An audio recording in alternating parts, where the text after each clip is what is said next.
In the year 2067, Earth has been crushed by environmental change and a continuous atomic conflict. Just a single city in the remnants of Australia has had the option to hold out against these disastrous changes. Because of engineered oxygen, this oxygen is spoiled and step by step causes a dangerous torment known as the infection. Ethan White, Cody Smith-McPhee, is a resident who functions as an unskilled worker and who really focuses on his significant other Xana, Sanaa Sheikh, who is tormented with the disorder. At some point, Ethan is called before Regina Jackson, Deborah Postal Carrier, the main innovation official, CTO, of Chronicorp, an enormous partnership, who makes sense of that the disorder will ultimately clear out the rest of mankind. During a trial of the Chronicle, a model time machine that quantum physicist Richard White, Aaron Glenane, Ethan's late dad, had chipped away at before his passing 20 years sooner, the researchers got a radio transmission from north of 400 years in the future with a message to send Ethan to them explicitly. In order to forestall the termination of humanity, Ethan is approached to be sent into what's in store. He denies, as he despises his dad for leaving him and his mom.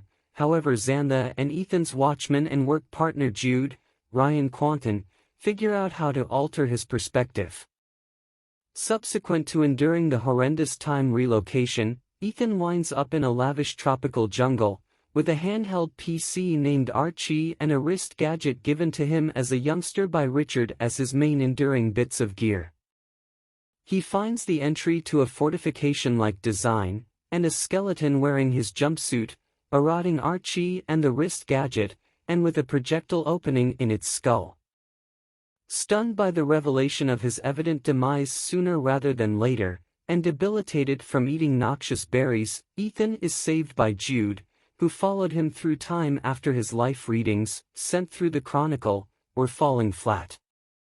Subsequent to sharing their discoveries, they follow Archie's bearings to, even another practical entryway, which prompts the Chronicle lab. Ethan's wrist gadget is uncovered to be a DNA analyzer explicitly made to give him admittance to the Chronicle, which sets itself for programmed reactivation in 4 hours. From a holographic recording left by Richard, the team discovers that the Chronicle project initially involved the reactivation of an environmental checking station which would determine the Earth air's breath capacity later on and afterward communicate the information back to the past. While first initiating the machine, Richard was shocked to get a message to send his own child to the future, so regardless of his second thoughts, he arranged Ethan's wrist analyzer. Nonetheless, a quick subsequent mission was delivered unthinkable in light of the fact that securely sending living matter through time required a functional connection from the two sides, and the information showed a power disappointment in the year 2474. The Chronicle's enactment sets off a glitch in its atomic power center, taking steps to release an atomic blast before the commencement is finished. Ethan and Jude advance toward the power center, which is situated underneath the congested remnants of their home city. Finding the remains covered with skeletons, including Xana's, they reason that a fix against the infection was rarely found. At the point when Jude endeavors to comfort him, Ethan perceives Jude's voice from a recording he found on the rotting Archie, taken minutes before his future self was killed. Asserting that he's saving Ethan from himself, Jude guides Ethan at gunpoint to the reactor's control room. Incapable to actuate the crisis supersede, Ethan chooses to go within isolated space and pull the switch. With 37 minutes in excess, the team return to the Chronicle lab, where Ethan tracks down one more lever that opens the entrance close to his skeleton. Ethan experiences a mental meltdown and beseeches Jude to kill him, which Jude won't do. Jude then admits that there was no genuine any desire for truly changing what's to come. Declining to accept that, Ethan secures Jude in a room and plays back his dad's log from the day that Richard passed on. Ethan discovers that his main goal was a farce all along. Regina Jackson planned to escape from her perishing time into the future with a pick not many, while Richard kept up with trust for humanity. To forestall its maltreatment, Richard keyed the time machine to Ethan's DNA, yet when Richard's partner reported that the machine could be manipulated to send an individual into the future one way, Jackson killed Richard.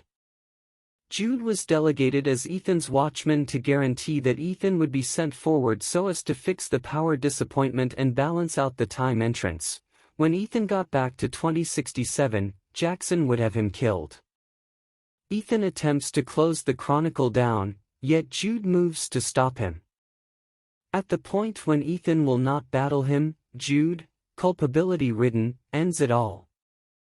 Not long before Jackson can get her arrangements going, Ethan sends the "Send Ethan White" message into the past alongside a duplicate of Richard's recorded homicide on Archie, many live wilderness plants, and a goodbye gift to Xantha. He annihilates the Chronicle, which changes the timetable. Previously, Jackson is captured by the police after Archie communicates the recording to a news station, and the plants are utilized to renew the planet. Later on, Ethan's cadaver is gone, and Ethan finds his previously demolished city 400 years in what's in store is progressed with engineering that is more agreeable with the common habitat. Nonetheless, any future people don't have all the earmarks of being displayed in the city.